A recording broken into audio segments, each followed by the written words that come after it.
Ceylon, where the country's tiny 8,000-man army has just had its first ever taste of active combat. General Atigali briefs his men on flushing out the so-called Che Guevara guerrillas, thousands of discontented students whose armed rebellion against the government has brought Ceylon to its biggest crisis since independence.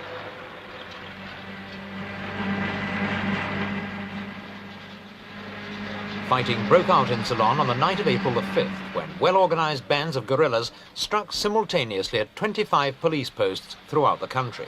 The government claimed the insurgents were members of a banned student organization known as the People's Liberation Front and had declared a state of emergency 2 weeks earlier when it became clear the unrest was founded on nationwide discontent.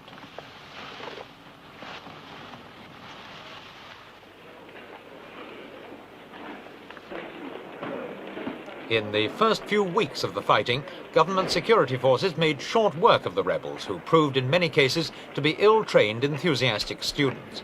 With strict censorship in operation, no casualty figures were published. The government claimed only 100 rebels were killed, but some newspaper reports estimated the real figure at 1,500. Western journalists also accused the security forces of needless brutality, particularly with prisoners, and even alleged that mass executions had taken place.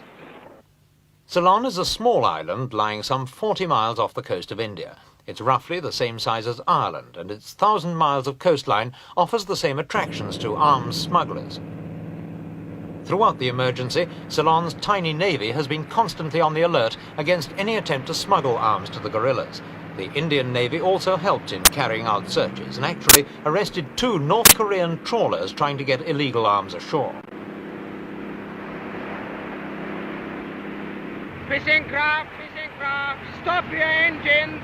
We are coming to search you. We are coming to search you. This time the suspects were small fry, but the government was taking no chances on even the smallest trickle of help reaching the rebels.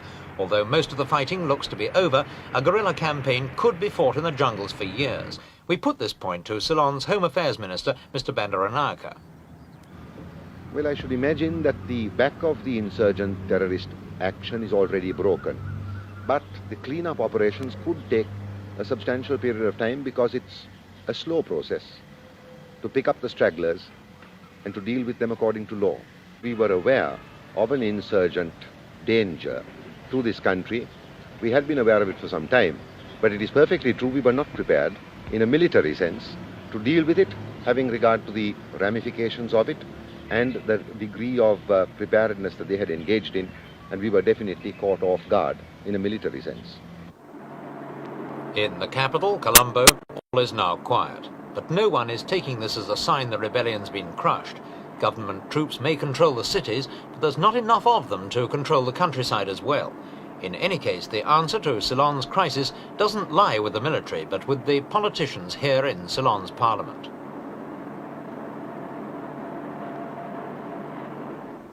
Responsibility for putting Ceylon back on its feet lies with this woman, Mrs. Sirimavo Bandaranaike, the Prime Minister, and leader of a left-wing coalition government which includes a number of communists.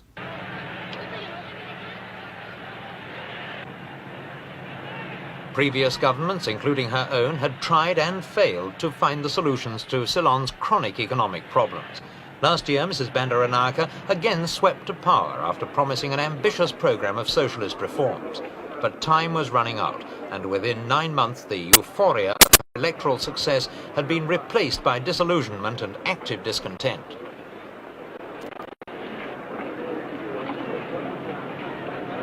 At the state opening of Parliament, Mrs. Bandaranaike's election manifesto was read out as her intended government programme. She promised jobs for all, a lower cost of living, cheap housing for the poor, rapid industrialisation and expanded health services. Almost immediately afterwards, the finance minister announced the country was bankrupt.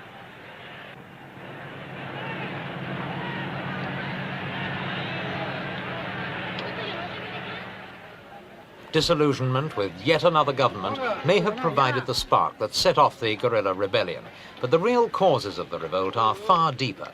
They're to be found in the marketplace. Ceylon's economic problems are immense. It's a rich agricultural country, yet it has to import its own food. Its major exports fetch low prices on world markets, and this in turn means Ceylon has less foreign exchange to spend on industrialization.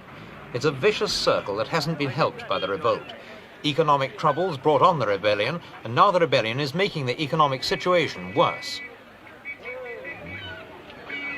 The crisis has forced the government to introduce food rationing, and rice queues like this are now a common feature of life in the towns.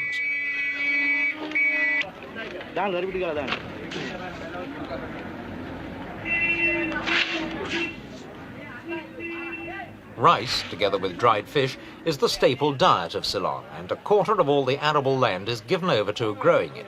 Even so, Ceylon has to import nearly half the rice it needs. This year, that means nearly 400,000 tons, most of it coming from communist China.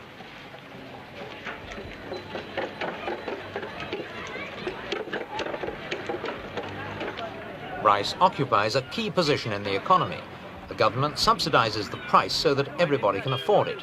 And whilst this ensures that nobody starves, it imposes a heavy burden on the country's finances, so much so that the government's been using its foreign aid funds to buy fish and rice instead of industrial and farming machinery. And it could be forced into importing even more food if the rebels, who are most active in the rice-growing areas, manage to disrupt distribution.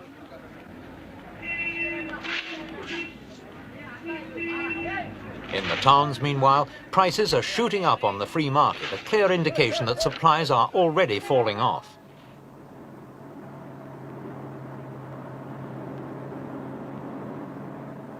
Ceylon is very much a plantation economy, with 70% of the population working on the land. In common with other developing countries, it depends almost totally on exports of its primary commodities for its foreign exchange. Coconuts and coconut products earn 12% of Ceylon's foreign currency.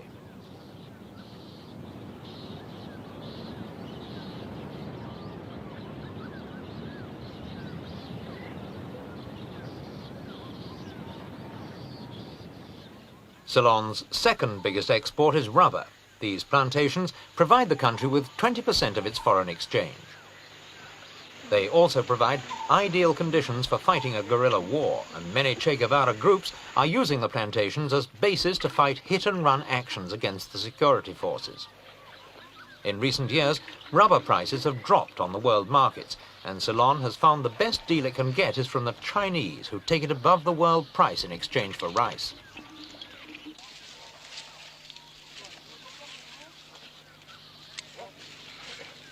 But Ceylon's most important crop by far is tea, which accounts for 2/3 of all foreign exchange earnings.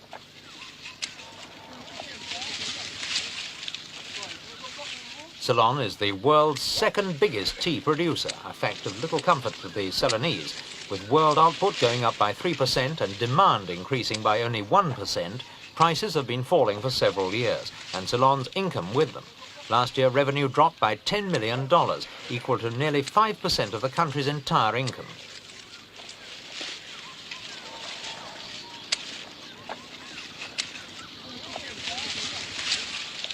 The fate of Ceylon's exports on the world commodity markets suggests that the country's economic ills are not all self-induced, but it does point up the need for drastic action, for a thoroughgoing diversification of the economy, to get away from dependence on one or two primary products and create new jobs for Ceylon's growing number of unemployed. International involvement in the crisis has come in another area. The government alleged the North Korean embassy in Colombo was providing the guerrillas with propaganda material during the insurrection. Mrs. Bandaranaike responded by breaking off diplomatic relations and expelling the embassy staff. Despite this incident, most observers still saw the revolt as a spontaneous popular movement. Even the government disclaimed direct foreign involvement. Mr. Bandaranaike again. I think our findings are at the moment that really there has been no direct foreign involvement of any sort. One embassy, as Mrs. Bandaranaike stated in her broadcast message to the nation, had behaved somewhat foolishly and indiscreetly in its own propaganda efforts, and thereby indirectly helped the terrorist insurgents. She had occasion to warn that particular embassy, and when the warning was not heeded, she had occasion to ask the embassy personnel to leave the country. Ceylon University, cordoned off with barbed wire and occupied by troops, is the key to the rebellion.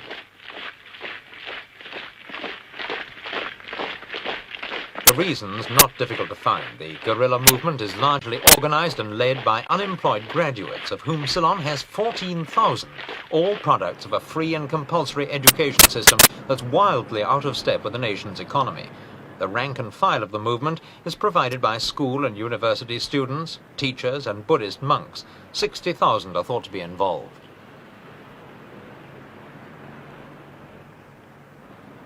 Although the government seemed to be taken by surprise by the scale of the revolt, the first signs of the crisis showed themselves last year when the Ceylon Special Branch produced a report on a revolutionary political youth group known as the People's Liberation Front, dedicated to overthrowing the government. And as recently as last September, the authorities marched 63 of these young people into court to face various charges of subversion.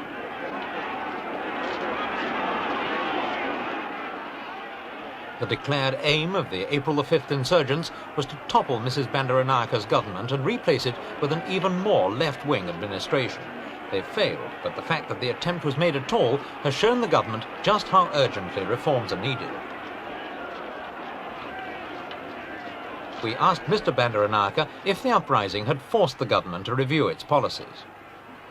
I don't think so, because I think our program is a fairly radical one as it stands. But much remains to be done, and maybe the administrative process could be speeded up somewhat. And I think it will have to be speeded up if we are to make any effective impact upon the problems of our country and of our time. But it would be incorrect to say that the Che Guevarists, as they call themselves, or as they are called sometimes by others, have led to any changes in the basic thinking of the center-left policies of Mrs. Bandaranayke's government. My estimate would be, very broadly speaking, that it would be that we've got approximately 100 million rupees or more to find in the immediate future in foreign exchange to get over the immediate effects of the crisis. Ceylon's dire economic straits and constant need for aid has meant close scrutiny from the World Bank and other financial institutions. But even they are having difficulty working out Ceylon's true financial position because of wildly fluctuating exchange rates. A dollar presented in the street, for example, can fetch twice as many rupees as it would in a bank or in a shop. The result has been a marked reluctance on the part of the international bankers to lend Ceylon any more money. The government, in turn, has had to stop non-essential imports, and this, in turn, has made some consumer goods extremely valuable assets. A small second-hand car sells for nearly $10,000.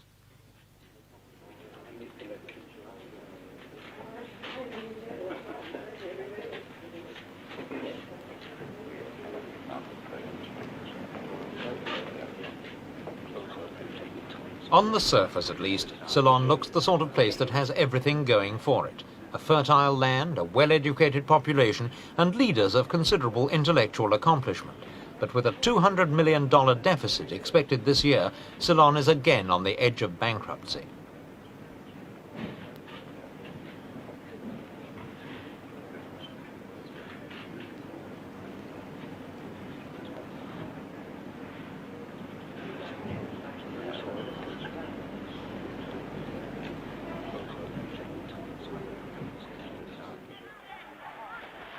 An attractive beach not far from Colombo illustrates a possible solution to some of Ceylon's problems: tourism.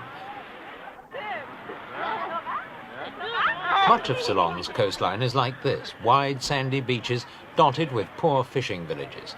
The problem is that only the very rich can afford to fly out to Ceylon for their vacations, and so enormous sums would have to be invested to provide the kind of resorts they're accustomed to. This is the sort of investment that would be needed. The glittering new Pegasus Reef Hotel near Colombo, which has just opened its doors to its first guests.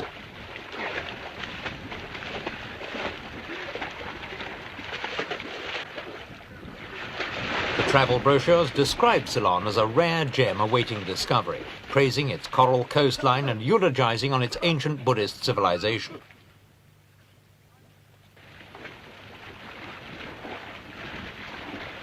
The government is now trying to encourage the tourist trade with some eagerness, but it's still on a small scale and is only of marginal benefit to the economy.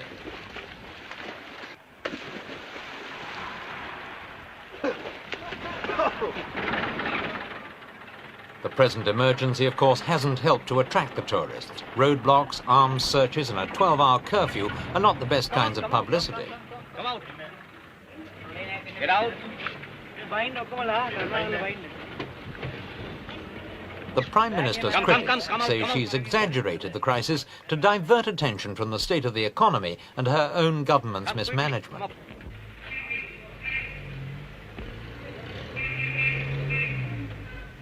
Although the fighting may be over for the moment, Ceylon's crisis certainly isn't. The rebels are reported to have taken control of some country areas from which they hope to organize a more permanent form of resistance. If economic reforms are not pushed through quickly, Mrs. Bandaranaike could, in a few years' time, be faced with a much stronger challenge to her authority.